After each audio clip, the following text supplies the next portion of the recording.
will you vote to hold them in contempt? Absolutely. Absolutely. Why would they not be? What do they have to hide? I don't think so. You know, here's the deal, John. It's very, very clear. Why the hell would Hunter and Jim create 20 shell companies to be legal? We've seen time and time again, and Representative Comer has proven this. There was money influencing peddling that Biden had during his last couple of years as vice president, and then right afterwards, they wanted to gain the money back. Yeah. Could I just ask you? You say yes, absolutely. Why have you changed your position on holding people in contempt of Congress? You voted against holding Steve Bannon in contempt. Well, I think it's a little bit different when you have the President of the United States. We have somebody who's not an elected official. You have the President of the United States was selling his influence. His son was selling but I don't his understand. Influence. We're talking about the people you're talking. Different standards, John. When you have somebody who's in elected office versus somebody who's not in elected office. Steve Bannon wasn't in elected office. He was the vice president of the United States. Who are you saying was in an elected office here when you're talking about holding people in contempt of Congress for being non-responsive? Well, tell me what office Steve Bannon was in. Well, tell me what office Hunter Biden was in. No, I'm not talking about Hunter Biden. I'm talking about Joe Biden, the President of the United States. You haven't subpoenaed him. You haven't subpoenaed him. I'm asking if Hunter Biden or Jim Biden, the brother and son of the president, who are not elected officials, if they are not responsive, will you hold them in contempt?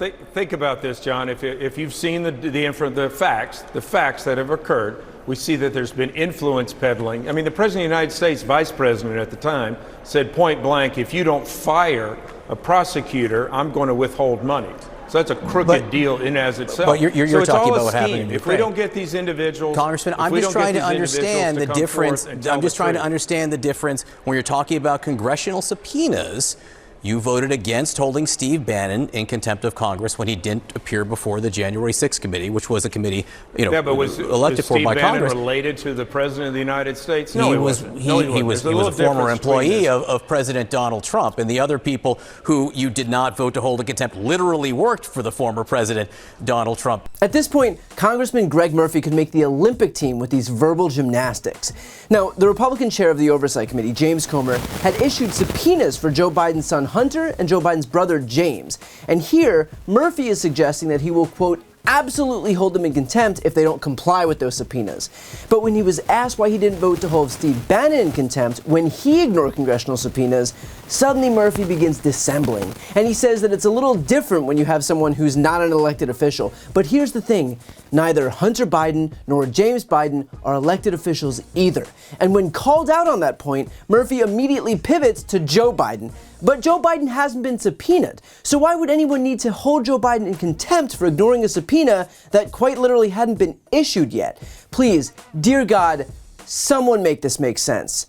And he goes on to try and justify this blatant double standard by claiming that it's a, quote, fact that there's been influence peddling. Only, small problem, Republicans have yet to offer a single piece of evidence actually proving as much.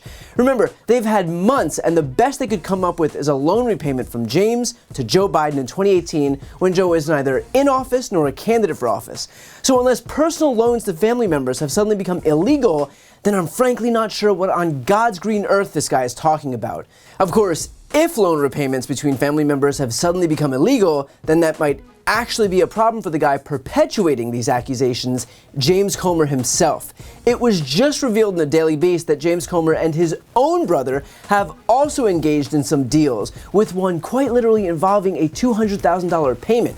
Quote, according to Kentucky property records, Comer and his own brother have engaged in land swaps related to their family farming business. In one deal, also involving $200,000, as well as a shell company, the more powerful and influential Comer channeled extra money to his brother, seemingly from nothing. Other recent land swaps were quickly followed with new applications for special tax breaks, state records show. All of this, perplexingly, related to the dealings of a family company that appears to have never existed on paper.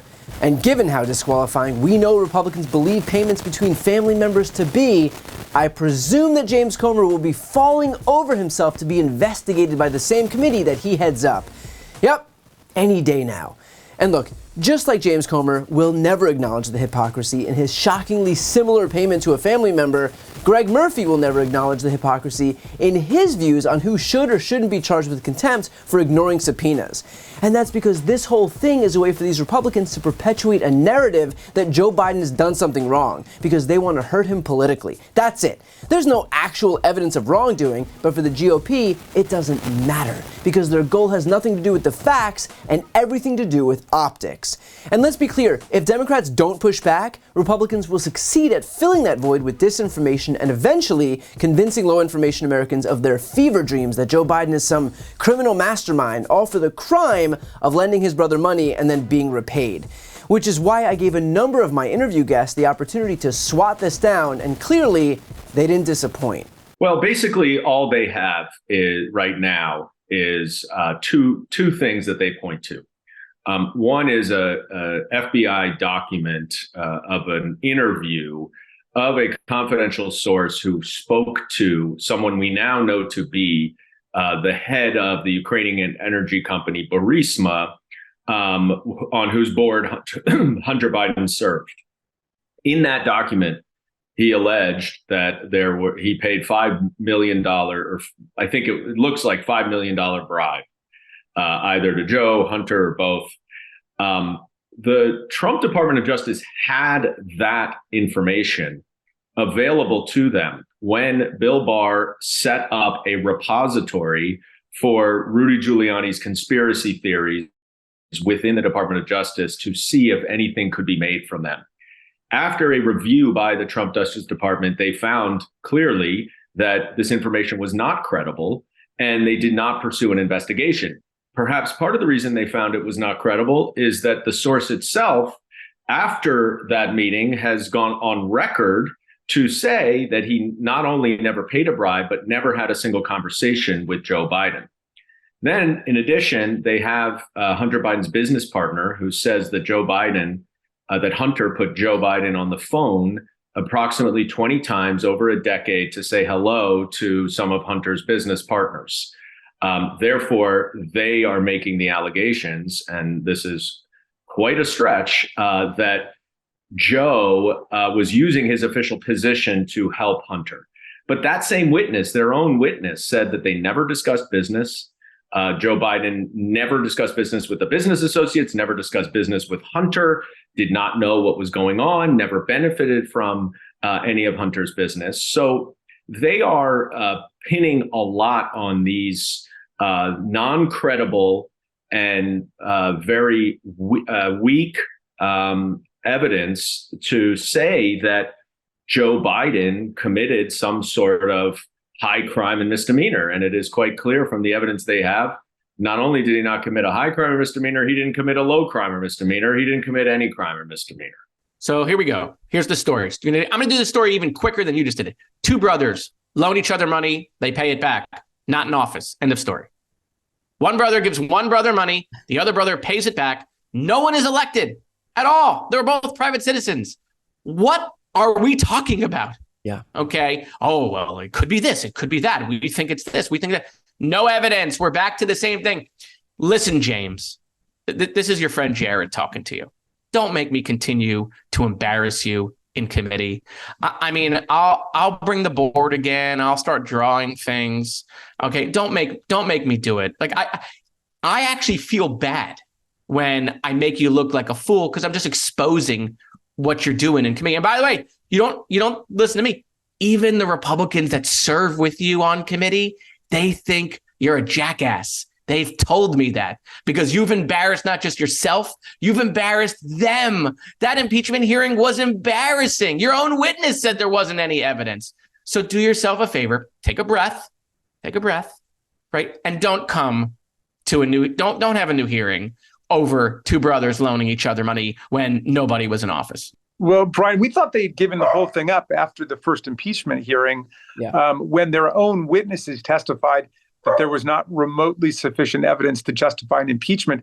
They didn't even see evidence of a crime, much less an impeachable offense.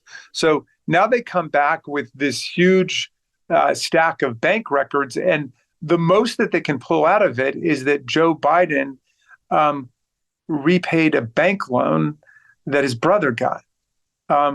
that's not a crime. That's not an offense. If anything, that's being a good brother. He's helping his family members out. The folly continues. Some reporter said to me today on the way in, do you think if you guys agreed to have an acting speaker pro tem, you would demand that they end their impeachment inquiry towards Joe Biden? And I said, we'd be doing them a favor at that point. They should be asking us if they can end it, because it makes them look utterly absurd and ridiculous. And so as long as Republicans want to continue this self-flagellation that is keeping up this charade, the rest of us will continue to call them out and expose them for the clowns that they actually are. Before you go, I need some help. Please subscribe to the channel and do your part to help grow the progressive media ecosystem. I don't do sponsorships or paid ads, I won't ask for money, but just subscribing to this channel goes a really long way, and it helps get the message out to more people. The subscribe button is right here on the screen. You can also subscribe to my Spanish language channel, which I made to reach those crucial Spanish-speaking voters. That link is on the screen too. And finally, if you want to listen to my audio podcast, you can follow that link as well. Thanks so much for watching.